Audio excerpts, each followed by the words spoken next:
Heyo, and welcome back to the Boston Sports Brothers podcast, fully loaded show this evening. And tonight is a very, very special episode. We have Boston sports royalty in the house. Kayla Burton attended Lehigh, where she played 4 seasons of women's basketball, earned her BA in journalism, and then she advanced her academic credentials with a master's degree at Syracuse. Go Orange.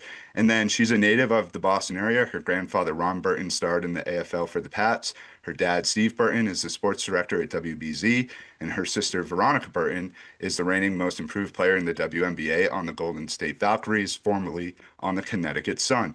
And Kayla's professional journey has spanned collegiate and professional sports journalism with roles at the NFL Network and ESPN. And now she's returned home to Boston as the host of Celtics pre and post game on NBC Sports Boston. Kayla Burton, what's up? Great to have you on the show. Gosh, I that is like, thank you. Thank you for all the recognition. I will say I think my introduction should be Kayla Burton, NBC Sports Boston Celtics Media Day versus Joe Mazzulla and the coaches, the one who got absolutely annihilated on with her hands on the closeout and tripped right before that big three. I think I that's have what. some fun stories about Joe.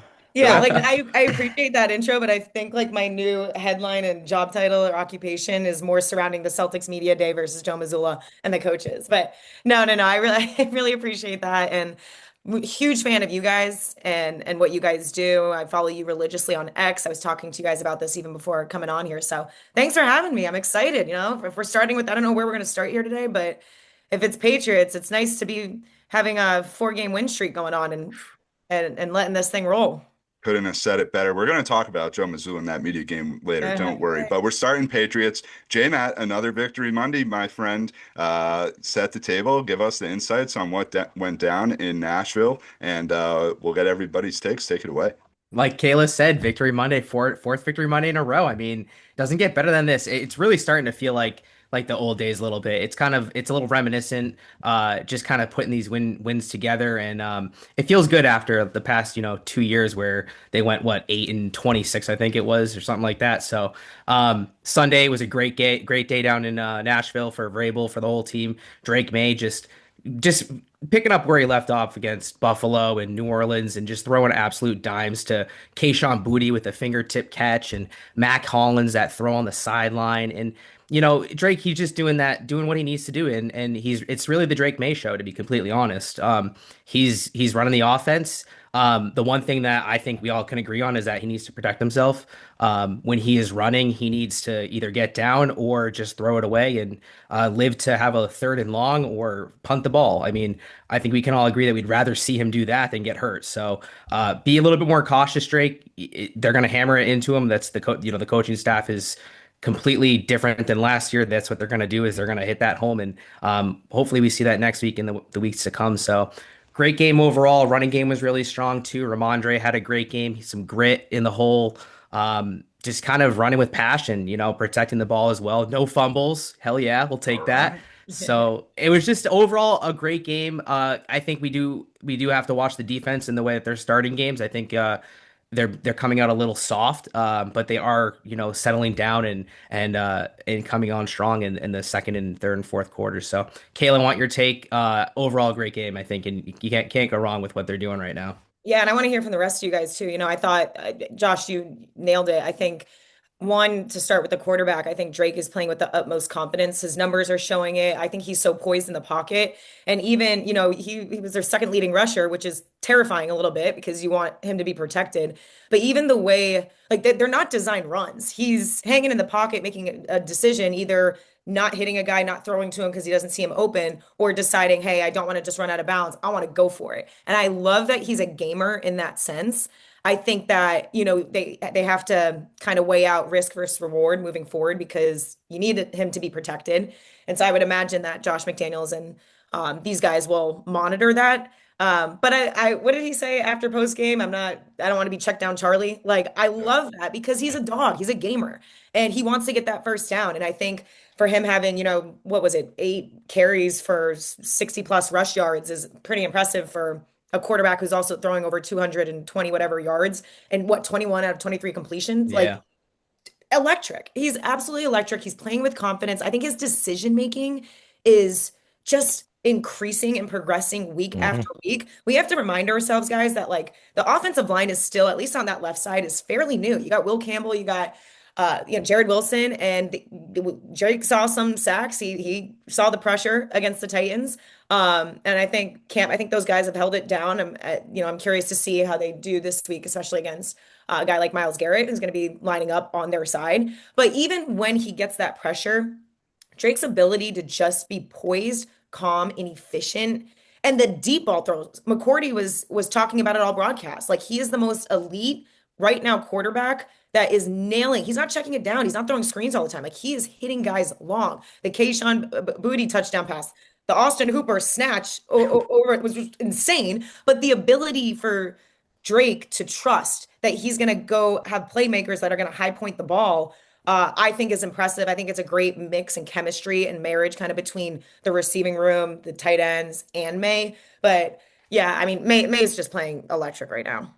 Yeah, Excellent. I think you hit the nail on the head. I think Drake May is, his confidence is sky high, but I'm seeing that in the wide receiver room too. And I think coming into this season, the consensus was this was a weak wide receiver room. And I'm not saying that it's the best wide receiver room in the NFL because there are definitely some teams that, still have a leg up on the Patriots. But talk about Kayshon Boutte. Like going back to last Peaches. season, Peach, we call him Peaches Peaches. here. He, he at the end of the day was Drake's favorite target last year when they were playing together. Yeah. And it seems like they have not only picked up where they left off, but they're taking off and going to the next level. Then you add in someone like Stephon Diggs with his pedigree, and yeah, there were a lot of questions about what he was going to be like coming in off the ACL surgery. Dude looks fantastic. He had a very quiet 7 receptions for 69 yards, which, doesn't sound like much, but that's someone who's moving the sticks. So overall, I think the development from what we've seen with Drake and from the wide receivers, especially with someone like Kayshon Boutte, who, listen, I didn't think Kayshon Boutte was going to end up being, one of the receivers that he has been, and it's been one of the best things that I've been able to take away from this season so far. So altogether, super excited about the offense. Yeah, and Gabe? Eric, who would have thought that we'd be praising the wide receiver room at this point in the season? You look at the trade deadline coming up, and it's really like I don't think they really need to make a move for a wide receiver. I think they more so need to add to their running back depth. Josh, you mentioned Ramondre Stevenson had a monster game, no fumbles as of late. I don't think they've had a turnover in the past 4 games, so that is huge for the Patriots to continue their winning ways. Drake May had a tendency to kind of overthrow guys and leave balls hanging in the air, and Ramondre obviously had the fumble issues. So the fact that they've been able to clean that up is huge for this team. And if they could add a little bit more depth to that running back room, just to give Ramondre a little breather. I don't know what's going on with Henderson. He really didn't get much play time, it seemed like, against the Titans. I personally thought he was going to have a breakout game. It kind of had it written all over it, but just for me, I think the no turnovers is the biggest thing so far. I feel like Ramondre is running it so well. You just don't go away from it. If it, like if it ain't broke, don't fix it, sort of deal. But I agree. They need to get Henderson involved. But Ramondre was just running with some force. But his best game of the year for Fard Kraz. Any takeaways from the I game? was What were gonna your say you thoughts? guys hit pretty much every single topic right on the head, but I'll just kind of put the icing on the cake and just say what we want to see every single week from Drake. And I've been saying this for, episode, previous episode and previous episode is progression. And we're clearly seeing that. The throws that, once going over guys' heads, they're now almost perfectly thrown balls. There was one that we didn't talk about. It was the Stephon Diggs. It was like right in his pocket, and it was like right on the sideline. I'm not really sure when in the game it was, but it was just a beautiful throw, and it was like that to me that's a professional throw right there. That's someone who can place the ball where they want when they want, and that's like I said in prior episodes. Just I want to see progression, and that's what we're actually seeing. So it's great to actually see that for once. The other thing I'll say too is, we've made, I feel like every podcast group, every TV station in Boston, whatever, like we've all predicted at the start of the season, what's this like ranking the receiving group and being like, okay, where are they ranked? And oh, they don't have a number one guy. And we didn't really know what the Pats are going to get out of Diggs giving his rehab process. Is he going to come back too early? Is he going to be not as explosive? All of that. And what I love is like, and Gabe, I think you mentioned this. It's they don't really they almost work better maybe without that number one dog, maybe DK Metcalf kind of a guy receiver. Like maybe it is, the whole is greater than the sum of its parts. Like it's not like they need to go get an AJ Brown now or because that could actually clash. You had a number one receiver now where Drake is kind of serving it up to all these different guys. You see Austin Hooper make that great play in the touchdown zone, last week. You see Hunter Henry early on be his number one kind of pass catching guy, and for the previous years being that guy and still is. Like you just see the wealth being spread a little bit, and I think that maybe that's what's going to put the Patriots over the edge here is not just dishing it and feeding it to a number one receiver that a top corner is going to be able to lock down, and then Drake's like, oh boy, who do we have? Maybe it's like guys just here and there. You add Ramondre to the run game, and now you add Drake with his legs. Then you hit Diggs on a go route, and then you hit Kayshon Boutte who's coming back to the ball. Like maybe it's a little dynamic of it all that may make it work. I think for me, the biggest takeaway is that they're playing team football. It's a true team. And Vrabel has these guys juiced up for every game, ready to go. The scheme is in. Like it's such a joy to watch a competent football team. And the biggest difference was at the end of the half when May hit Boutte, and then there were still 50 seconds on the clock. And Tennessee just didn't use their timeouts, didn't do anything to drive the ball down the field. You see the difference in coaching right there. Other like sort of little takeaways defensively, they did settle down in the second half, no points against, which was big. Milton Williams proving that the contract was worth it. He's a huge difference maker on the line. Got to give huge credit to Dobbs coming in when May did have to go out, hit that big third down, escaped the sack to Douglas, and then Pop Douglas made that sick one-handed catch on fourth down to keep that drive going when May came back in. So like they're playing team ball, as Kayla said. Like the receivers, you're sort of picking and choosing whoever makes the most sense. They don't feel like they have to force it to a single guy. And another winnable game next week against Cleveland. They come into Gillette. We've talked about making Gillette a hard place to play. So now is their opportunity with Cleveland and Atlanta coming to town here. So great stuff with the Pats, 5-2, firmly in the playoff hunt at the top of the AFC East standings with a game on Buffalo. At week 7, Wow. Boys, I don't think we could ask for much more. I know. So After Pittsburgh, I didn't think we were going to be here, so I am so excited. I was at that you game. were and that you were was- down bad. I was pretty down bad. All of New Can't England believe suck. I'm paying to sit in traffic in Route 1.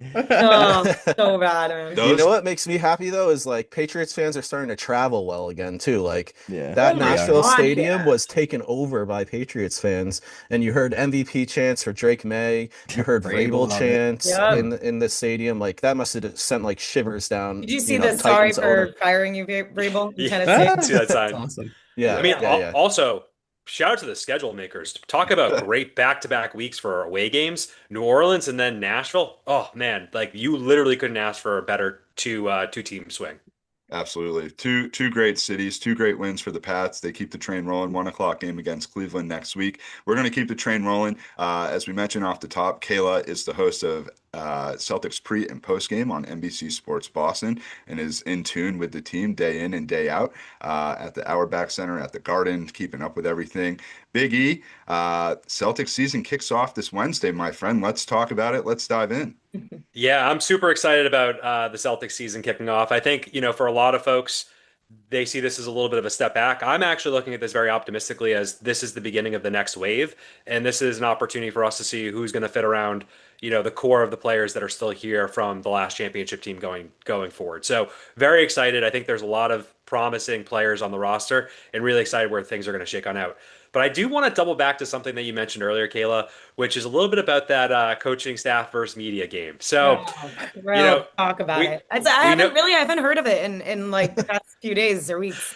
I think it's already the stuff of legends already. So it's I think this might be the new trend going forwards. But just a quick question for you on this one is when Joe came out and said that you guys were going to be playing the media, what was your initial reaction to that? So this is what makes me disappointed in myself. My initial reaction was, heck yeah. My initial reaction was like, let's effing go. Joe, like Gamer. I had way too much confidence. Like way. I mean, I didn't think I was gonna go out there and like drop 20. I just thought I did not think it was gonna be what we put out there. But I will say this. So yeah, at first I was like, okay, let's go. I texted Scal and I was like, Scal, are you showing up? He was out of state. So no show. And then Drew, I don't know where Drew was, but I was like, all right, I texted Noah and Bobby Manning. And I was like, okay, you guys are in. Let's do this. Let's hold it down. Noah was a little like, she had a better pulse on the reality of the situation. I think I was more like, we got it, like talking way too big of a game. But when we got out there, let me tell you, the pace that these grown men play with at their like it's insane. They were full court pressing the entire time. The entire time. And it was like it was ruthless. Like in your face, in your grill. There were no foul calls on both sides, which I won't argue saying, oh, everyone fouled me. No, we were hacking them too. Zero person to the free throw line until it was media versus media. It's just very unfortunate that I think I got the ball past the half court like once. Scal was really impressed with me advancing the ball because at that point I was just like, boom, give me it. Let's just someone go long because we could not get the ball past half court. But I was heaving. I was literally like and holding like checking my pulse because I'm not in that shape. None of us are. John Corrales, who played overseas, we're not there. We're not there anymore. But what I do want, and then I'll shut up, what I do want is to run it back with the same crew. We're going to go to the local Y. We need to work on beating the press. We're going to run dice, 1, 2, 3 in the middle, 4, 5. And I'm already giving, my answers for them, but it doesn't matter. They'll figure it out. Either way, we just need to get to 10. I missed a wide open bunny. I sucked at bunnies in college, so it is what it is. I'm more of a step back 3 kind of girl. I just couldn't get the ball past half court, so. My money's on you guys against the coaches next time. Where was Eddie House? Like, so, where was Eddie and Leon? Like, there's more. It's not just I know, too. Like, Eddie's where they at? Eddie's in Arizona. So I really only because the day before, and look, I'm not making an excuse for myself. Everyone's grinding. The day before, I was at a UConn exhibition game doing whatever doubleheader for them, and it was great. And I get back like around 1 a.m. So at first, I was like, I texted the Celtics PR and I was like, I don't think I'm gonna make it. I was kind of being a wuss. I was like, I'm too tired. And then like last second, I was like, you know what? I got time. And I don't know if I wish I had time. So I didn't really like check in with everyone to see where they were at. It's just like, oh, we'll just show up. And then I hear it's coaches versus the players, and I'm like, all right, bet. Like everyone, we got this. And we're blindsided. And I will say this, and this is me getting sassy and competitive. For all the people who are roasting us, I guarantee y'all, if you, the same media, regular people are to go out there and to play against those coaches, I would pray to see everyone put up more than 10 points together. Now, we had 4. It was a tragedy, and I missed a wide open bunny. Inexcusable. But it's way harder than people thought. I mean, we're talking former players, former D1 players. Yeah, like these aren't just it's just goes off the street, And they're not old. Like these guys are in their 30s. No, they were. Oh my! And they played like they were in their 20s. Like, well, it's just. Go ahead, Sam. Well, no, I was just gonna say it's funny that you say that because they really are still all ruthless like to this day. Yes. I grew up with him. He went to Hendricken, as you know. All my friends went to Hendricken. I graduated in 2006. So I know him, and I just know all of those kids, and it just doesn't. When I saw that score, I started laughing to myself, and I texted one of my buddies he was a point guard for Hendricken when Joe was point guard. He was JV, Joe was varsity, so they would always scrimmage, and he was laughing about it too. So it's just it doesn't surprise me at all, and it's great to have a local kid as a coach. Heck yeah. I was just at Trader Joe's literally an hour ago, and the cashier goes, am I allowed to ask? Are you still recovering? I'm like, look, I know. Classic Trader Joe's fucking register. And you know what? When Trader Joe's, they have the nicest people there, so they would never even throw shade. And he still wasn't. He was just like, are you okay? But can we talk about it? Yeah. Trader Joe's at the register can be a therapy session sometimes. Oh my God. They're the best people. They're godsend. Great people. I will say this though, Joe, for people who were like, oh, it was a bully sesh or, came at Missoula and the coaches. Did we look crazy? Did we look terrible? Absolutely. Did I wake up the next day feeling like, oh my God, that was the best experience? Absolutely not. The competitive nature in me was like, I got to go out again. That's a terrible way to go out. But I will say, Joe, he was awesome. Like after media, we did a media to media game. He was like up in our faces, like, hey, Kayla, you got to call timeout. You got to call timeout here. Like he was really supportive. So I just think it's the nature of him to be Joe, as we know. But he's been backing us this whole time. So he couldn't help himself. They had to give us a beat down. I mean, the thing is I said like Missoula is building relationships and like going beyond like the normal scope of Yeah. what a coach would do with the media. So it was really cool to see from an outsider standpoint. And sorry you guys got your ass kicked, but it sounds like Yeah. there's going to be another opportunity. If you put five of us bros out there, we'd be lucky to tie our shoes and get out there in Oh, general. So, No. I'm not but going yeah, first. no chance. I'm running down once, and that's about it. That's Did why you I guys, chose did you guys The see baseball. media. Denver's doing it now too? Yeah, Oh, everyone's really? catching on. So, Yeah. we do have some questions about the team and talking about things in the upcoming season. Gabe, take it away with some of those Do items. it.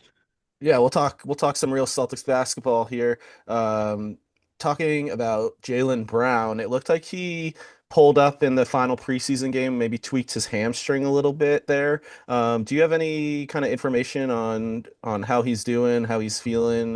Is it going to impact his, the start of the season at all? I don't have any personal insight on that. I will say this, just based off of practice, he was out there practicing today. So that's always a good sign in terms of going into the regular season, which is just 2 days away now. You're obviously a little concerned about it, right? Because and Eddie House and I were talking about it on Celtics post game live, like what's your concern level, and on a scale of 1 to 10, and he said 4, just because it's still a hamstring. We look at guys like Christian Gonzalez a little bit, and you think it's a mediocre hamstring injury, nothing serious, and then he's out a few weeks. Like you never know how to truly assess it. I think it's a thumbs up and a positive sign, obviously, that he was out there practicing, smiling, looking good, feeling like seemingly normal, him as his normal self. I wouldn't be surprised if he may not be. I don't know. I wouldn't be surprised either way because it is a long season. He does miss usually a certain number of games in the duration of an 82 regular season game. I would just be surprised a little bit if he were to miss the first game because you're trying to get the hype of the crowd. You're trying to get the hype of your team. You want to start this thing on a positive note. So, and Jaylen Brown being Jaylen Brown, just from him speaking today and post practice and everything, it seems like he was in good spirits, positive spirits looking towards Wednesday. But yeah, I'll be curious to see if he actually goes out there. But I'd be a little bit more surprised if he doesn't. Okay. Awesome. Kraz, take it away with the Yeah. news. So as a diehard Celtics fan, my first memories being in the late 90s, I mean the early 90s, sorry. Um, what are the expectations in the building? Are they still championship or bust like they always have been, or are things a little bit different this year? And then Yeah. my other part of the question is what players that, aren't like Jaylen Brown, Peyton Pritchard, Derek White, do Mhm. you like expect to have a breakout season? Like not your normal person that you would think that would have a breakout season. Yeah, so the great questions. The first I'll tackle expectations on the season. It's funny when I did media day, not the actual physical game, but regular media day when we sat down with the players, I asked Peyton kind of what's the pulse, what's the temperature in the locker room, just in terms of the reality of this group, not having Jason Tatum out there early. Like, where are you guys at? Like, what are you saying to your players? And I think it went like little viral in NBC, whatever, Sports Boston. But he was saying like, yo, if my players, my teammates don't think that we're trying to win a championship, like get him out. Like, I don't know. Like he looked at me crazy because he was like, what do you mean? Like if there's any guy in this locker room that has any kind of a mustard seed size of doubt that we're going to like chase the top and not just playoffs. He corrected me. I was like, even to get to playoffs. He's like, I'm not thinking just to get to playoffs. I'm talking about championships. So I think, I mean, that's Peyton Pritchard, and Peyton is just a dog, right? Like he's always been that way. But the fact that he's the leader, he amongst Derek and Jaylen, like they're really setting the tone. Jaylen and Derek have been hosting dinners with these guys, really trying to build that team camaraderie and getting to know each other on a more personal level to say, hey, this is a new group. But we need to build that chemistry ASAP and get familiar so it translates onto the court. So I feel like how they're approaching this, I think that like if anyone has low expectations just because Jason Tatum is going to miss a chunk of the early part of the season, maybe, I would rethink that because I just think the pace that they're playing with, it works. I think it will work. And I actually think it may be how, if it does work, why it does work because they're not like, my biggest concern was the front court. Like how are they going to be without Kristaps Porzingis, without Luke Cornett, with even Drew Holiday being that dog on ball defender, but more so in the front court and Al being gone. Like it's still a big Mhm. body presence and it's stretch five guys who can hit the three. So how do they adjust? And I think Joe early on in the preseason is showing by playing with pace. You got Hugo Gonzalez, we'll see if he gets minutes and plays this year, maybe a spark off the bench, or maybe in the G League and he's trying to work his way. But also like Jaylen Brown, and they've been talking about how it's been a track clinic. So I think the expectations, I don't think they should be like, hey, this is going to be a number one, number two team in the East, but I wouldn't be surprised if they could slowly climb their way because the East is also a little wonky. Your second question of who may be kind of the sleeper guy that we're looking at.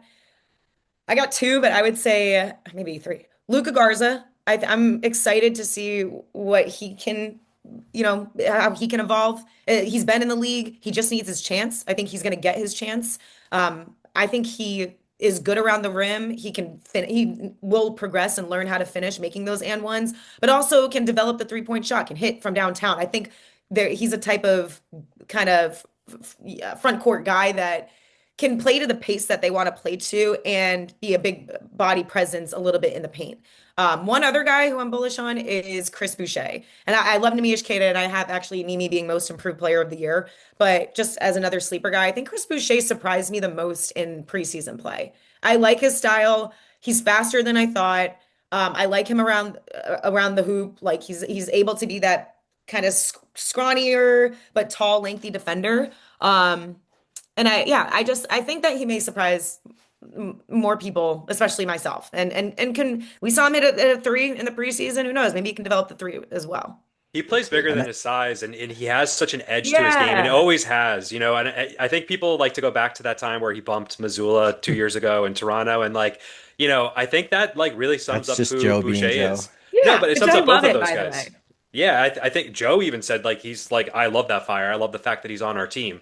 He doesn't hate that experience, and he said again, it's great. So, and going back to Garza, he is such a phenomenal screener too. I think that's the other thing about his game that is going unnoticed by a lot of people is he's always in the right place and he's setting his guys up to have open shots. So really excited for both those guys. And I think the front court, while it's looked at as a weakness, could potentially end up becoming something that could be a strength here, similar to the wide receivers with the Patriots. So hey, that's what I was thinking. The same thing, Eric. Good point. Ross in sports, baby.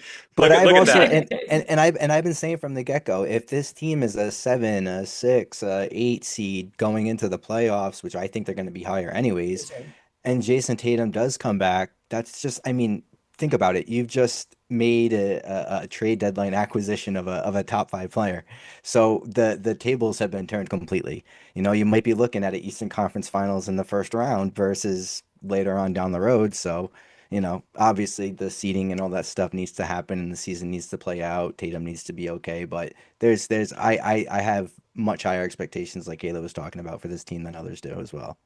Just a quick Tatum note, Kayla. We all were we weren't in agreement for a while about if he's going to come back or if he's not. I think we're all in agreement he's coming back. When do you think he's coming back this year? I don't, obviously, no one knows when. I think it's going to be earlier than we think, and that's not me having any insight. I only say that because he is so stubborn when it comes to resting. We saw him last year, Brad Stevens almost was like, dude, we need you to rest. He wants to be out there, right? So I think him just having that we're seeing all the Kobe comparisons and what he's wearing, going into practice, and even his trainer Nick saying who's done a tremendous job with Jason. He's his personal trainer, a fantastic trainer. I also think them having the intelligence, knowing, okay, we can't have you get out there sooner or faster than we need you to, because it was an Achilles rupture. That's serious. That's not an ankle sprain. That's legit. So I just think my initial, when all of this transpired and everyone was kind of doing the guessing game with when is Jason going to be back out there, I was thinking after the All-Star break, and people looked at me like, what? And I was like, I don't even want, selfishly, I think for down the road, I want him to heal as much as possible. That doesn't mean I don't want him out there. It's almost like I use the analogy of a parent to a kid playing on the playground after they just got hurt. It's like, no, just go easy, go easy. But I just think with what he's been showing, I don't think he'll be back too soon, but I think maybe around the All-Star break, if I were to put a guess on anything, a home game around either maybe after the All-Star break, I think would be my guess on it. Again, I know nothing. I'm just looking at what he's been posting and everything, and it's kind of insane that he's able to just dunk the ball right now, jog up and down the court. I don't know. I'm shocked. I'm with you, Kayla, Yeah, because Yeah. I think the advances in medicine too, and not to cross sports, but Diggs came back from an ACL and he came back in what, like 10 months too, and that's a serious injury. Not it's not an Six. Achilles, but you know Yeah. it's That the was a advances in year-long thing. medicine is definitely, I think the year long now is maybe even like a 10-month thing or a 9-month thing. So I think he's primed to come back, like you said, after the All-Star break. I'm with you on that 100%. It's going to be huge for this team to have him come back. I think they will be in position. I think they're poised to be very competitive this year, and they're going into this season with new mindset, new players. Interested to see the style of play. We've heard that they're going to play fast, maybe not as many threes, maybe trying to get out on the run and get some easy layups there. So we'll see. Everything starts Wednesday night versus the 76ers. Be sure to Let's tune in. go. I NBC know, Sports I'm ready. Boston pregame with Kayla. We're gonna wrap things up with Kayla. We have some Q&A for her on her background, how she got to where she's at. So Gabe, kick us off with the Q&A. Let's do it. All right, we're gonna talk Veronica a little bit here. Your sister. We're big fans of Veronica. We Hey. loved watching her on the Connecticut Sun, and we were sad to see her go. But she's done really well at Golden State. So I have a two-part question for you here. How was it growing up with Veronica? And did you ever have any aspirations in playing in the WNBA yourself? Growing up, first of all, appreciate you guys supporting her. Being an older sister, her, I just love seeing her journey, even through the hardships. Like she was cut by Dallas after being selected seventh overall, so she went down in the trenches a little bit. Was at the local new NY, with pickleball going on in the background, just trying to shoot her way back into it and keep her confidence going. So to see the way that she came back and then to play on a team for Coach Natalie, like she got Coach of the Year. This is a brand new expansion team. They kind of had quote unquote no business going to the playoffs or being competitive. They do both. And ironically, Natalie she based her offense and a lot of her coaching style after Joe Mazzulla. So she spent a month, maybe even more so, before the season kicked off with Joe just picking his brain. And that it was cool from being a NBC Sports Boston host to see the Celtics play and see the Valkyries play and see similar offenses. A lot of three-point shooting, but a lot of team buy-in too. So growing up with her, I am and was the yapper. We could not be more opposite of people. She is like such a quiet, chill surfer girl. I don't even know. I'm like this diva loudmouth, and she is just like, Kayla, bro, do less. Like that's her. So, and it's funny because like the way she plays to her style, like again, diva, I'd be going to the hoop being like, foul, like I'm mad and yelling and whatever and dramatic. And she is just like expressionless. Like she could drain a three, she could get M1, and she's starting to kind of she's almost like Baylor Shireman a little bit with the like she's starting to find her swag and that confidence. And we'll hint a little that she's like, yeah, I got this. But no, it's really amazing to see her progression like from baby days till now. Like I'm one of four siblings, and or I have three siblings. I'm one of four. And she was always being dragged to our basketball games growing up. So she always kind of watched film at a very young age, kind of just watching us. She was the water girl for our high school basketball team, like would just bring us water. When we went into halftime, you know how the kids can go on the court back in the day. She was like dribbling two balls and like chucking it up from this three. People are like, dude, she's like, this girl's a menace. So it's yeah, again, I'm her braggy whatever sister about her. It's just because I'm proud. Like I'm proud to see her do her thing. Love it. It's Kraz, awesome. take it away with the next. Yeah. So I'm just all assumptions here. I'm assuming that you grew up a Celtics fan. You've been covering the Like, Celtics for the last greater part of 5 years or so. Um, Between this team and the 2008 team, do you have a specific memory? Do you like one more than the other, or is there like a certain moment from each team that kind of sticks out to you? yeah, well, this is actually funny. Scal doesn't even know this, but I have a picture. I have to show him this. It's such a rough picture of me, but I have a picture of like him being, playing like pregame, and I'm standing by his side, like starstruck because I'm like, it's Scal, like he's so funny, he's so cool, and like, we're side by side, and now I'm blessed to even be able to work alongside of him and Eddie. Um, But growing up, I mean, I was just from being a younger former point guard myself, huge Rondo fan. Like my younger sister, actually, Veronica, till this day, her favorite player is Rondo. She saw Rondo at whatever they had like this collab Celtics WNBA thing, and Rondo was there, and Veronica doesn't like, she sees Draymond Green in the area all the time. They're like, "What's up?" And but when she sees Rondo, she's like, "Okay, well, that's Rondo," because we just grew up Celtics fans. So yeah, I mean, my favorite like kind of squad, of course, was the big three. You got KG, you got Ray Allen, Pierce, and I just being able, I know it doesn't really, they're different than this group specifically, but kind of growing up, seeing those three, and then being such a fan of Rondo's game, just from a former point guard, I think is really neat. And just to maybe compare it to today, um, it's very different in terms of player personnel. But there's something that's very familiar between even the '08 team and even the last 3 years of this group, the Celtics in general. Like they play for each other. There's the spark off the bench. Derek White, I think, is actually like kind of this guy who's not really talked about as much as I think he should be talked about going. We're talking a heck of a lot about Jalen, which we should, but I also think like Derek is going to go off this year. I know he had 33 preseason game points in their preseason, but still, like, I just think he reminds me of kind of maybe not Ray Allen, but a little bit of that quiet sleeper that's going to impact winning in so many ways and doesn't get the main credit. But yeah, I don't know. I like to go back to those days and remember when I was in the fans, just like screaming my head off for those teams. Derek might be the Rondo, most underappreciated star in the league, in my opinion. Just because like no one ever talks about him, and he does everything on the court. Shot blocking, like all of it. Yep, Elite, blocking, elite. steals, passing, rebounds, and then obviously he's a menace from 3-point. So Yeah. With your Rondo moment though against the Orlando Magic, him and JJ Redick going up against that ball and him just faking him out and putting back up. It was one of those things that was it was beautiful. Just I remember The Rondo ball standing fake up as a was kid in high school, just being like, "Oh my God, that was wild." Sick. Rondo ball fake was sick. Uzi-esque. Biggie, take it away. yeah, real quick one for you, Kayla. Hit me. What is your favorite restaurant in Boston or the greater Boston area? Ooh, great And question. we're adding a list, so I love the North End. Love the North End. Aria, shout out Massimo. He always hooks it up. I know that's a popular whatever spot, and it's rightfully so because the food is fire. So I would say Aria, because I just am a sucker for Italian food. And yeah, I'm gonna go that. I'm gonna go that. Any of those North End kind of spots, I could literally live there if I hopefully would choose to. But You a Bova's, Mike's, or a Modern Girl?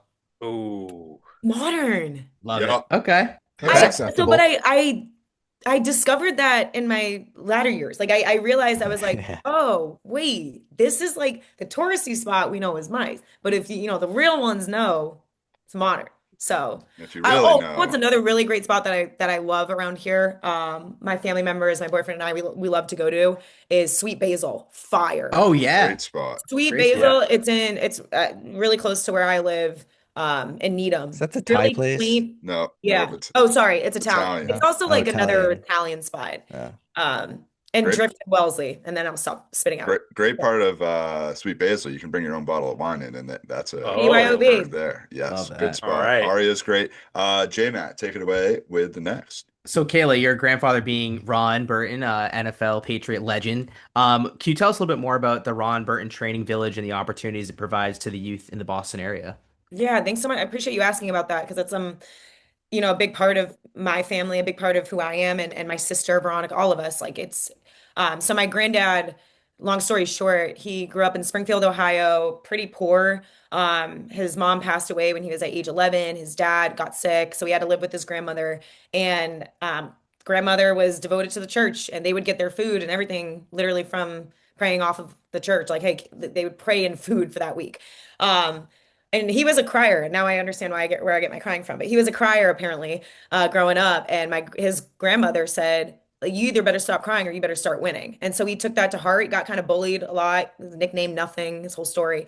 But that motivated him. He didn't, he could have shied away and cowered, but instead he just went to work. And so he would wake up. A high school coach watched him and watched how bad he was. And the coach goes, look, if you ever want to get good, you got to get a lot faster. And the only way to do that is to run 7.5 miles. And the only way to do that is at 4 a.m. before school.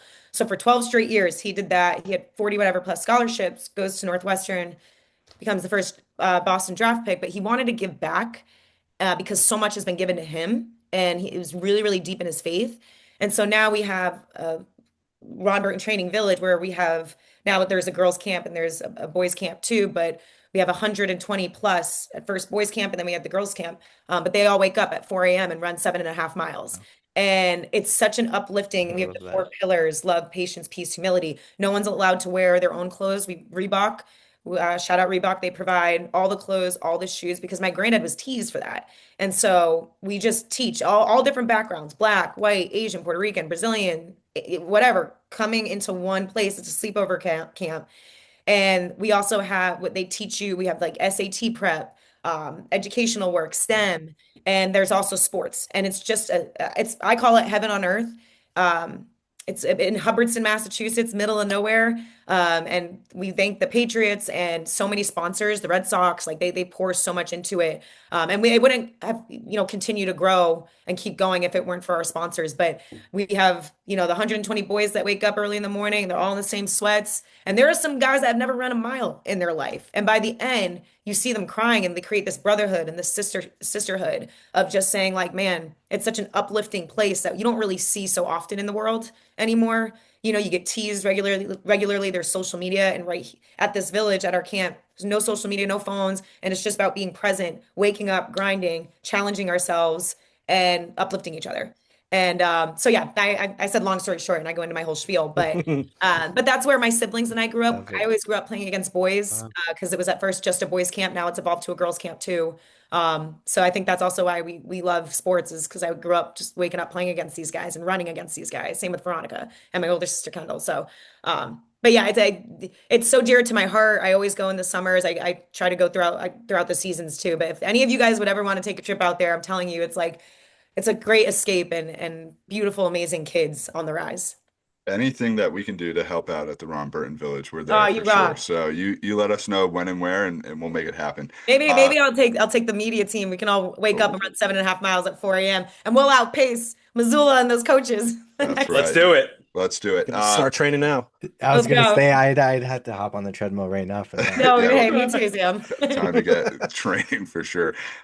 Kelly, can't thank you enough for joining us. We really appreciate it. We'll end on this. It's been so cool to see you carve out your own career path, coming from the unbelievable sports family that you come from. I have two stories about your dad that I have to share. Oh boy, here we go. I was on a flight back from Phoenix about 3 weeks ago, and it was delayed an entire day. And your dad was on the same flight, ironically. And so he's just one of the kindest, nicest people, greets everyone with a smile. Hi, I'm Steve Burton. And you can see that that's rubbed off on you, your kindness in coming on the show tonight. It's much appreciated. But Thank you. your dad also is friends with my uncle, and he was at my cousin's wedding. And you were covering a college football game. You had a hit on the sideline, and your dad snuck out and took his phone out and was watching your hit on the sideline. I was like, that's some dedication. Oh my But God, I'm but mortified. at that time, I had just started calling games for MIT basketball and BU, and I asked your dad, like, what do you do to sort of like keep going and try and get? He's like, you just got to stick to it, and something will break, and like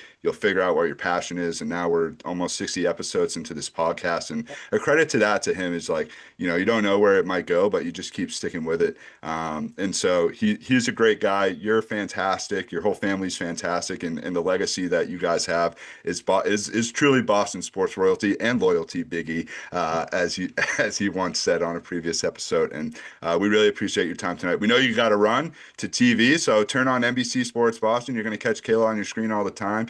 Wednesday, Celtics kick off their season. Kayla, last thing for you: where can the people follow you on the socials? Where can they find you? Yeah. First of all, Josh, thank you for saying all those kind words. We're not Boston royalty at all. We're just happy that we love Boston, and you guys get it, right? Like Boston's here. So grateful for Boston fans and all the support that we get, honestly. And for your uncle. I also will say, on that trip, my dad messed up because he went golfing, and my older sister never comes home, and she came home that weekend and was furious with him because he was delayed that flight. She's like, I come home It was a one shit weekend show. and you left to go golf. Are you kidding me? So I love that you saw the positivity of that trip. He did not get that on that receiving end. He was golfing, and he had to pack those golf bags for another 2 weeks because he wasn't seeing his clubs for 2 weeks. But you can find me at K_Breezy22, long story behind the name, on Twitter, and then KB2 on Instagram. and wherever else. I don't know. Love it. Just put Kayla Burton in the search bar. You'll find her. So, Awesome. but you can also Kayla, see thank us you. on the concourse Wednesday. We have Celtics pregame live. We're going to be live there. So hopefully, if you guys are there, we'd love come on, pop by. Make an appearance on TV. We'd love to see you guys. Love it. Well, we'll let you know when we'll be at the Garden. I know Gabe has boots on the ground tomorrow for a big game at the Garden for the Bruins. Oh, let's go, Gabe. So Yeah. we're gonna shift gears to that. Kayla, we'll let you run. Thank you for joining Thank you us. so much, you guys. Thank you Take so care. much. you. We'll see you You soon. guys rock. Take It was care. awesome. You too. Take care. Have a great night. You too. All right, that's Kayla Burton. Unbelievable. Almost an hour with her. Can't thank her enough Kay for her Breezy. time. So Kay cool. Breezy. Cool, Snaps. cool girl. Snaps, just snaps, like snaps, so snaps. so down to earth and knows her shit too. Yeah. Oh, and yeah. is so insightful. So really can't thank her enough. Gabe, we just mentioned it. The Bruins. You'll be there tomorrow, but Brunelli. I don't know if you're happy to be there tomorrow after that shit show out west. Yeah, and I almost like feel bad bringing down the mood after that interview. Like, It's all right. We can keep it up. Keep it It's up. Boston sports. It's not always all roses and sunshine here, right? No, This is apparently bringing us not. back to We do reality. it all. Yeah, so you mentioned it, Pilates. That road trip that we talked about last episode did not go as planned. We knew it was going to be tough, but they lost all 3 games, and now they're on a 4-game losing skid. Um, I think a big story is the defense and also goaltending. It's not happening right now, and for a team that's built on their goaltending and defense, um, it did not look good. I'm pretty disappointed in this team right now.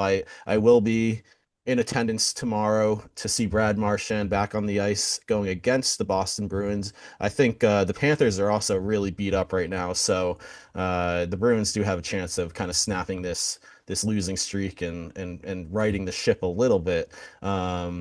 Just a few tidbits, I guess. Marco Sturm benched Casey Middlestat, their second line centerman. While he's at it, he should probably bench Victor Arvidsson, who's been complete trash. And I'm not really sure why Don Sweeney was so high on getting this guy on our team. He seems like he's having a hard time fitting in, similar to how like Elias Lindholm and Zadorov did last year.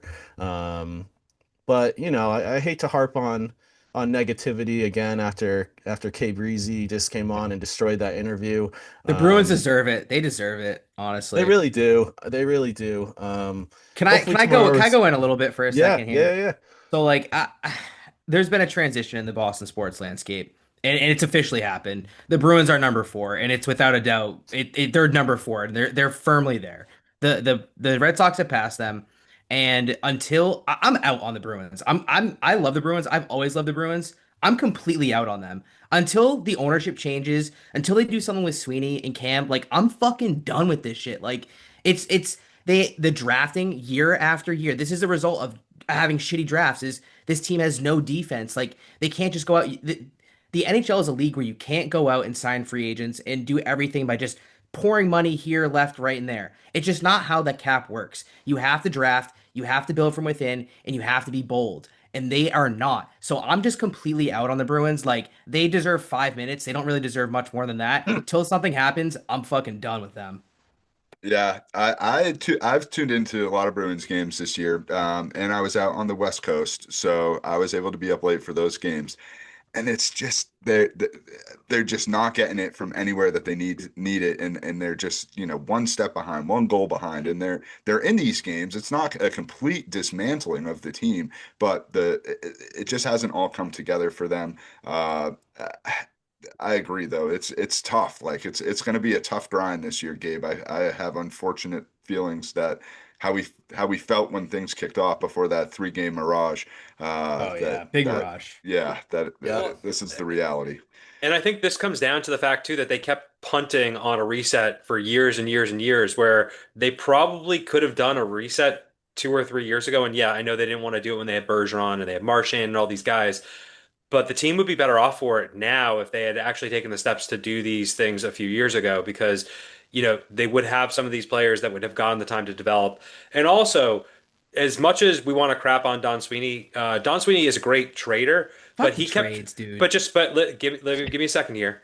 The reason why I want to go in on this is, yeah, those trades were There you go. great, but when you're talking about extending a core that was aging, The thing that's the problem here is trading those picks have a consequence where those could be players that could be helping this core right now. So But I at don't. the end But of the day, you're, I'm we're just not saying looking at the those bigger picture. The bigger picture is Don shouldn't be there drafting them, and that's why correct, that's the correct. biggest issue, and that's why I hate crossing sports. But that's why Henry is the better owner because he has the balls to actually fire and get rid of some of their top brass and make some changes. And we just haven't seen that in what 10 years for the Bruins. It's just like have some grit and just do something. It's just nothing's going to change, and it won't. It literally won't until they do something at the top. And that's why I think. And again, I hate crossing sports. That's why the Red Sox have surpassed the Bruins, and the Bruins are fourth without. But I do think if this team ends up being what we think it will be, I don't think that Cam or Sweeney are going to surprise. But they just survive that re-signed. this year. Didn't they just re-sign Don? Who cares? It's So that doesn't make sense. Doesn't make sense. That's all I'm saying. Like from the top down, it just does not make sense there. Did we think that they were going to get rid of Butch when they got rid of Butch? I thought that was the stupidest move to begin with. Like when they did that, but they do stupid things sometimes. Extending Sweeney pretty stupid, but they could get rid of him at the end of the year. I mean, I've always said too, like that 2-year extension for Sweeney, that's his window right now, and it's closing quick. I think the only thing that might save Don Sweeney's Boston Bruins career is tanking this season and drafting Gavin McKenna because he is the clear #1 guy coming out of the draft next year, and he's kind of another fuck up proof pick right there. So he's not gonna last if we tank. He's not he won't. The fans just won't let it happen. I'm sorry. Like doesn't it's gonna matter start what the fans think. no, but it's gonna start hitting Jacobs in his wallet because those Bruins games, well, you see, once they start tanking and once they start getting crappy, he's gonna have a hard time filling that building, and then that's gonna really hurt him. Yeah, So that's what needs to happen, honestly. That's part of it, and they're teetering. They're on the seesaw right now. It's up and down. Now, we said this many times last season, but we could come back next Monday. They could rip off 4 points in a couple of games this week. It's a second mirage. Don't count. Yeah, don't count on it. I'm so down on them. It's not crazy. Real water. Don't drink it. Really, seriously. It's camel urine. I think tomorrow will be the only game I potentially go to all season. Well, it'll be good to be there. You'll get to give the rat his due for sure. Absolutely, Yeah. he deserves it. it. You're doing it for Definitely. Marchand. That's the reason you're going. Absolutely. No doubt. feel So that. big game against the Panthers tomorrow night for the Bruins. We keep this thing rolling. Big game tonight going on in Toronto where Vlad Jr. showed up in a Maple Leafs jersey. One of the craziest things that you could do going into a game 7 That's wearing a weird. Maple Leafs jersey. It's not advisable. Not advisable. I didn't know that. I didn't know about Yeah, that. he did. That's not good luck because they're Seattle currently down 100 2-1. times out of 100 right Yeah, now. if you're a betting man, And they're losing. They're actually down 2-1. Believe it or not. So Like down Julio 2-1. Rodriguez just hit a home run. as we record, winner of that game goes to the World Series to take on the Dodgers. Kraz, just let's rip the baseball notes quickly. Any takes with the NLCS or ALCS and any Dodgers off-season advance in the moves? World Series again. Surprise, surprise. Shohei Boo. Ohtani. We'll talk about it in the unreal. Just I've never seen anything like it. I don't think anyone's ever seen anything like it. So we'll talk about that in the But Shohei Ohtani is an absolute monster, and what the Dodgers are doing, I definitely see things changing in the future as far as deferred contracts and things like that because they're believe it or not, as I start going down the line of stuff to go over one of the players that we're linked to, the Dodgers are also linked to, and it's just like you gotta stop.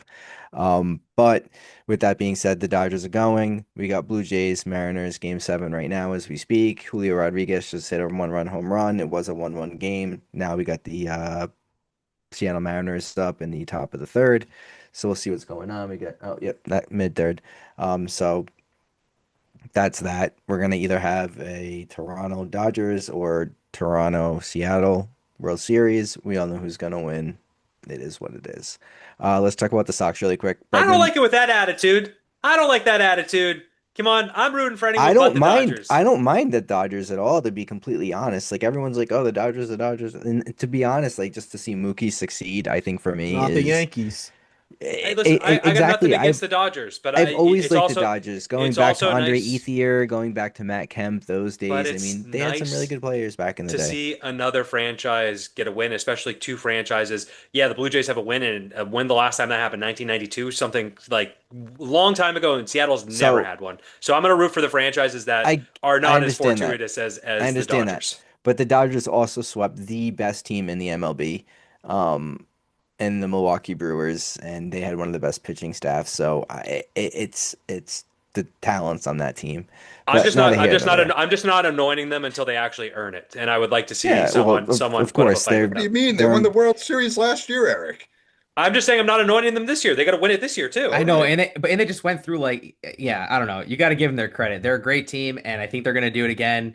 But And they they still they have have to do they have it. a good owner. They got an owner that's willing to spend. So Magic Johnson. And that's a weird correlation there. Good ownership equals championships. Who'd have Wow, Oh, thought? would you weird. look at that? What a Hey, So novel weird. concept. I'm Weird. not a hater against the Dodgers. I want to make sure that's clear. I'm just rooting for one of the franchises that hasn't won in a long time to win. So I that's agree. nothing against the Dodgers. And All and right. and on paper, Milwaukee was the better team, and they shit their pants because the Dodgers have been there so many more times, whether it's the ALDS, I mean, the NLDS, the NLCS, or the World Series.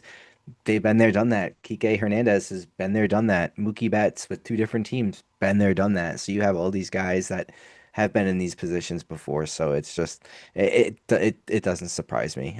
The next few years, if the Dodgers kind of just run the MLB, Well, and it is what it is because it's gonna bite them in the ass 10 years down the road when they're paying. Sox are coming. They're yeah, So, coming. yeah, Kraz, when give us yeah. a quick rundown So on the off season and things to look out for here and things yeah. that you're hearing. So Bregman, I don't know if we spoke about it. I don't think we did, but Bregman did end up opting out. Completely fine with that. He was looking for a deal in the range of, I believe, 6 to 7 years, about approximately 125 million to 140 million. He's going to test the free water agent. Um, if we don't pick him back up, there's a lot of rumors right now going around this Japanese left-handed hitter from, I'm gonna butcher the name of this team like terribly, and just so everyone knows, The Swallows. and a swallow is a bird. That is not a sexual reference, okay? A swallow is a bird. So he comes Get from your the mind out of the That might be in gutter. Tokyo. Japan.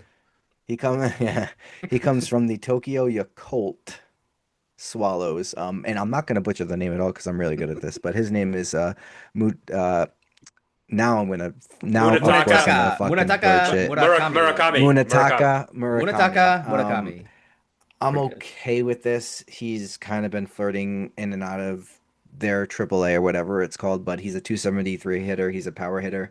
We He need had that. one season back in 2022 where he hit 56 home runs. So the guy can hit for power. He strikes out just a lot, just a little bit more than Schwarber does. Either way, Sounds like I also Soto. want. I was gonna say I can jump right into Schwarber. Schwarber will fit that role because he's been here and he's done that, and I would rather put my money into that, knowing what I'm gonna get. Um, if Bregman does leave, we can fill that role with Schwarber, the power bat, and then on top of that, whether it's DH or in the outfield or at first base, we'll be able to figure it out. But a few guys that have been linked to the Red Sox, we have Kyle Tucker. That's the other guy who's been really closely linked to the Dodgers, which I'm just like, guys, just stop. Framber Valdez, Ranger Suarez also on the trade market. The Tigers are looking and willing to trade Tyreek Skubal, which is absolutely insane. Nuts. Anyone not named Roman Anthony, Garrett Crochet should be on the table for this, in my opinion. Agreed. A 1-2 punch of Crochet and Skubal gives us the best rotation in baseball, and you can build around Roman Anthony as far as hitters go, and you can build around Garrett Crochet as far as your rotation goes. So I would be completely willing to depart anyone on our team besides those two guys. So I'm not really too concerned. So really, the biggest things the Sox are going to be looking out for is a power bat, preferably at first, um, or at third base, depending upon what happens with Bregman. A starting pitcher, and then obviously bullpen help are the biggest main three things. So. Lastly, I also wanted to mention on the trade market, we also have for sure Sandy Alcantara, Hunter Green, Sonny Gray. And there was someone else that was pretty big too as well, but some pretty big names out there to help us. Joe Ryan, obviously.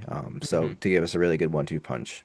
So If they expect if that. they if they make a few moves, this team is primed to make a run at the division. I mean, again, we talked about it during We one were of our episodes in, I 4 think it games was out late or 3 July or games out at August. one Yeah. point. Yeah, they Yeah. were 3 games out and they just had to make a push, and that's when Roman went down. So they get another pitcher. They also lost a lot of one-run games last year. That was a big stat that I They think did. They did. ran away from everyone was if they flip 5 of those wins, like, those games, they're probably potentially in that top of that AL division, so You AL get East. it. So You get a number two starter, and you get a power bat to yeah, kind of go in that lineup. And it would be you're great to bring there. Bregman back too. You are looking really good going forward. So And hopefully that stuff can happen. You get Roman for a full season too. It's like, come on, no? Yeah. And with everything that's going on as far as, what the Dodgers are doing with their contract, trying to make the best team out there, it honestly really wouldn't surprise me at the end of the day if Bregman took a lower amount of money just to stay here so we could build this team. Defer all the Um, money. Defer it all. I mean, that's where it's going, so we might as well just jump on it while we can. So, but It's a if that's very an big owner, offseason.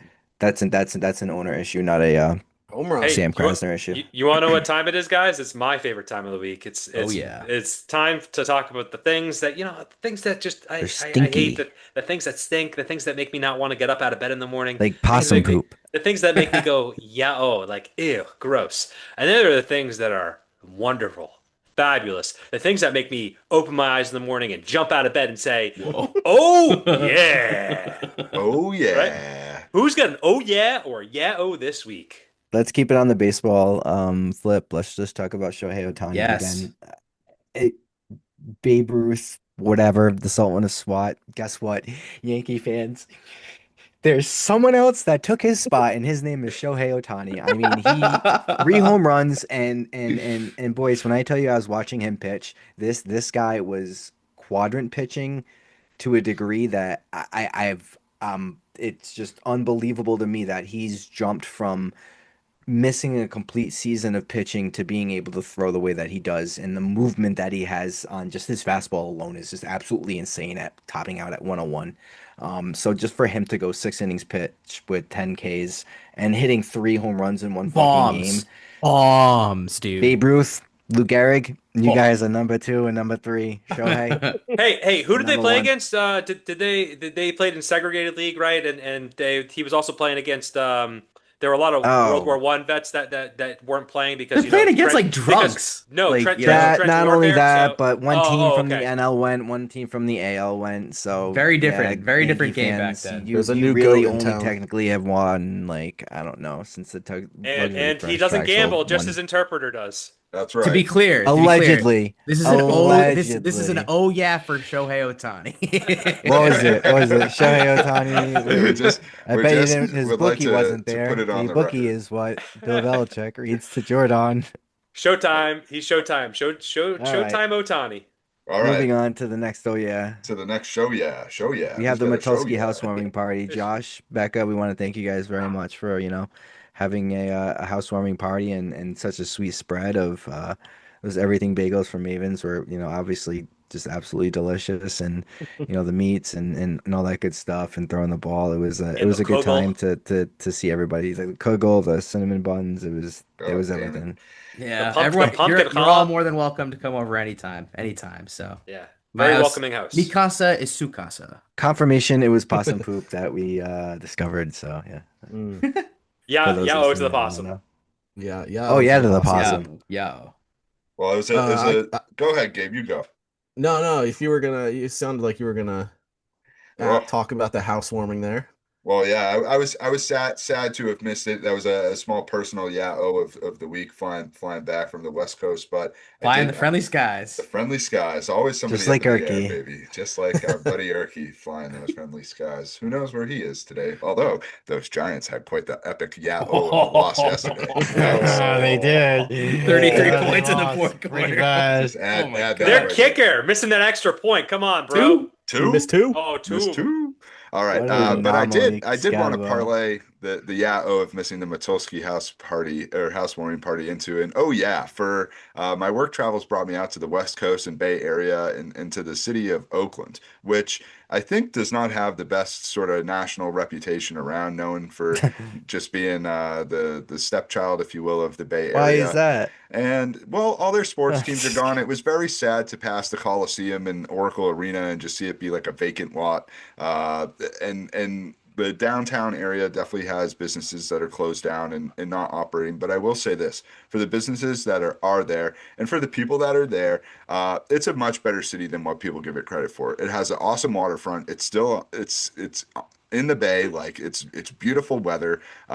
It's on the water, like incredible food scene. Some of the best food and coffee that I've had while traveling all over the country. I got to give out two shout outs to Shandong Restaurant, incredible Chinese place in Chinatown in Oakland, some of the best dumplings and sesame noodles I've ever had, and to Mr. Espresso Cafe, one of the best coffees I've ever had, right in downtown Oakland. If you're down there, check it out. Great food scene, and like just better than what people give it credit for. Give a place a chance. Walk around, see what it is, get to see what the people are like, and you'll realize most places you'll figure out for yourself as opposed to just taking people's word for it. Lake Merritt's a great area. A lot of good stuff going on around the lake too. I have a lot of memories in Oakland, so glad you had a good time there. I spent a lot of time there visiting my buddy Matt. So Oakland definitely does not get a good rap, but it's a much better city than it gets credit for.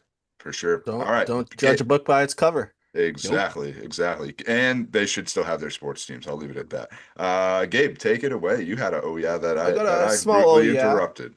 No, all good, all good. Glad we got to shout out Oakland a little bit. Yes, sir. I got an oh yeah for the new Starting Five season 2 on Netflix. We've got Jaylen Brown as part of the cast there, as well as Kevin Durant, James Harden, SGA.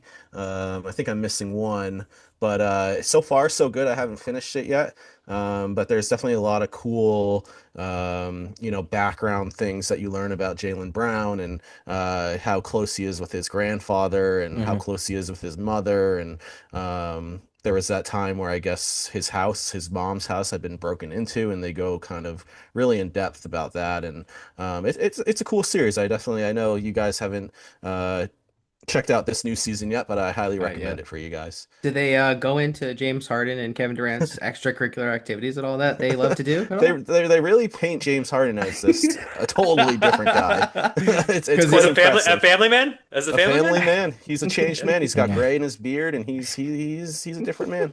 Love I don't it. know about that. Love it. Well, Called that. I think we were just talking about Oakland, so I do want to transition to a pretty sad yesterday during the football season and the football games, there was news that Doug Martin, the muscle hamster, passed away at the age of 36. And while Doug Martin didn't play for a very long time, played for 7 years, he was pretty electric when he was out there most of those years with Tampa Bay, 6 there, and then 1 year in Oakland. And there's still a lot of uncertainty about what happened. Apparently, there was a breaking and enter, and he was in the custody of the Oakland Police Department and passed away while he was in custody.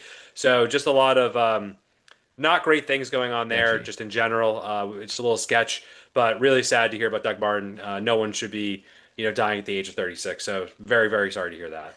Especially in the custody of police. Way too young. Very sad about Doug Martin. Definitely a guy you look to put on your fantasy roster as well. He was always somebody you could count on. Big E, I don't know if you want to take this one or if you want somebody else. I'll take it. I'll take it. I'll take it. Because you were pretty hyped. I'm a proud UMass alumni, and this weekend it looked like UMass was actually going to pull one off. They were going to get one of them action. Well, guess what? Guess what happened? The rug got pulled out from underneath them, and they lost. They lost to Buffalo. They are currently sitting at 0-7 right now, and they're playing Central Michigan next week. Probably not looking good for the UMass football team. But how did they lose? They had an interception with 50 seconds left, and then go 3-0. Immediately go 3-0. 39 seconds. You want to what? We have hockey. That's one thing we have. 20. One time we will make the tournament. I don't know when that will happen for basketball, but it will happen at one point. Football, I'm sorry, it's just never going to be a thing at UMass. UMass is never going to be good at football. I wish my alma mater was, but I will take basketball and hockey if those are the two sports that we do well in. Tough loss for UMass. New England college football as a whole right now, pretty bad. BC is a shit show. Got a shout out. Not to UConn though. UConn won. Shout out. Yeah, UConn did win. They beat their ass. Shout out to Trevor. Had a great story today. Trevor Haas, Boston Globe three-time guest of the podcast. Great story on BC and just what the epic fall that they've had this year. Be sure to check that story out. We retweeted it on the socials. That concludes the oh yeahs and yeah ohs for the week. It was a great week for the bros. Great to have back-to-back shows, full participation and great guests. Let's take this baby down the pike and drive her home. Bruins with a game against the Panthers tomorrow night. Marchand back in the building. Gabe will have boots on the ground and a full report next week for us. Then they have a game against the Ducks and Avalanche later this week, Thursday, Saturday. Celtics season opener Wednesday against the Sixers. Let's go. Once again, huge thank you to Kayla Burton for joining us. Be sure to tune into pregame live from the Garden, we heard. So you can go be one of the crazies behind the desk and cheer and shout and have a time. So season Well, now we opener have for an them. in. Yeah. And Patriots look to keep things rolling, get to 6-2 with the game against the Browns Sunday, 1 o'clock at Gillette. And World Series will start up next week as well. So we'll keep our eyes on that. Fellas, any parting words? It's been a great episode, one of the best ever. Yeah. It's been a good one, and I got nothing left, so I'm good. Other than I'll let you know when truck day starts. That's about it for me. We got a couple things to happen until we get there. Oh, So yeah. Hey, well, you know what? That's fine. You can. Kraz I'm has worried one of about those truck day. little hey, I think we're counters. gonna have an exciting offseason for the Red Sox, so we're gonna need you to report on all that stuff, Kraz. That's right. Yeah. Jemai Webster, get ready. Off-season spectacular #2 will be coming soon. All right, boys, wherever you are, near, far, thanks for tuning Wherever we in. are. Great to see you. That's it. We'll see you next time on the Boston Sports Brothers. Peace. See you next Good week. night. Later.